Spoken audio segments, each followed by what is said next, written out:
Roll out the yellow icing approximately 3mm thick and use the 10cm cutter to cut a disc. And use the large nozzle to remove a hole from the centre. Next, roll out the black icing and cut 2 or 3 strips for the bee. Lay the strips over the yellow disc of icing and attach them in place with water.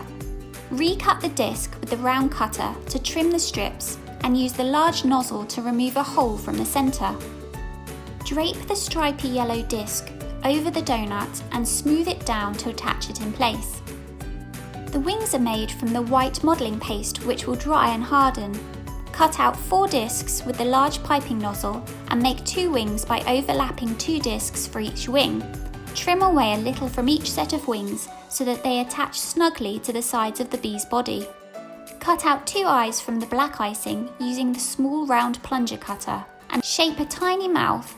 To make the antennae, colour a wooden cocktail stick with a black edible pen and cut this in half. Attach the face in place with a little water and insert the 2 ends into the bee's head. Finish with small bits of black icing on the ends of the antennae. The wings are attached with royal icing. If needed, use a cocktail stick underneath to support the wings whilst the icing is drying. Your bee donut is now complete. For more baking inspiration, visit hobbycraft.co.uk/ideas.